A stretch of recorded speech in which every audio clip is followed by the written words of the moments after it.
Even with all the speed, Scott Dixon still hadn't led a lap all season when he left Indianapolis last month. Now with 2 wins in the span of 8 days, 4-time IndyCar Series champ Dixon heads into the back half of the season as the points leader. Both previous times he won at Texas, like he just did for a third time with a dominating performance, Dixon also won the season title. "We won 2 races and led a bunch of laps. That's a positive," Dixon said after his win late Saturday night at the 1.5-mile Texas Oval, a week after the No. 9 Chip Ganassi racing car also went to victory lane in the first race of the Detroit doubleheader.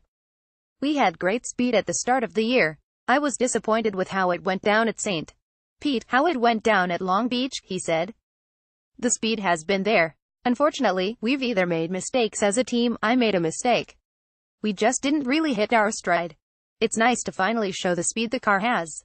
After leading the last 119 laps at Texas in the middle race of the 17-event IndyCar Series, with 8 before and 8 after, Dixon took over the points lead from Will Power, who dropped to third. Alexander Rossi moved up a spot to second. Dixon also quickly broke a tie with Michael Andretti for third most wins in IndyCar history, with his 43rd career victory, now behind only A.J. Foyt's 67 and Mario Andretti's 52. Dixon, the 37-year-old from New Zealand, started in kart in 2001 and debuted in IndyCar 2 years later with his first season championship. At this season's opener in St. Petersburg, Dixon was penalized for what IndyCar deemed avoidable contact when he ran into the back of Takuma Sato's car. He restarted at the rear of the field, and eventually finished 6th. In Long Beach, Dixon got a penalty for entering a closed pit lane during a caution and went on to finish 11th. That is the only time he's finished worse than 6th.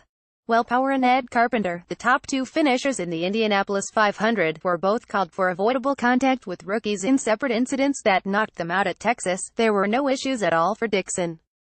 Dixon's official winning margin over Simon Pagenaud was 4.29 seconds, but Dixon was close to lapping the entire field before the caution on lap 173 of 248 when Carpenter made contact with Robert Wickens.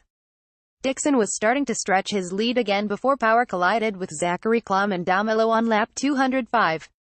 With the new sleeker cars in universal aero packages on the Texas track for the first time, Dixon started steady before finally going ahead on the 130th lap, the 9th and final lead change of the race. "We kind of just played it fairly cool to start with. Car felt really good out of the box," Dixon said. "It's not too often you get sort of a runaway, especially in the series at the moment. It was kind of cool to see for us." Dixon also won at Texas in 2008 and 2015 before the track was repaved and reconfigured in early 2017. He won IndyCar titles both of those years, with another in 2013. Pagenaud, the 2016 Series champion who finished second last year behind Team Penske teammate Joseph Newgarden, had his best finish this year. Pagenaud was 10th or worst 5 times, and his best before Texas was a 6th place showing at the Indianapolis 500. "It's never over anyways," Pagenaud said of the title chase.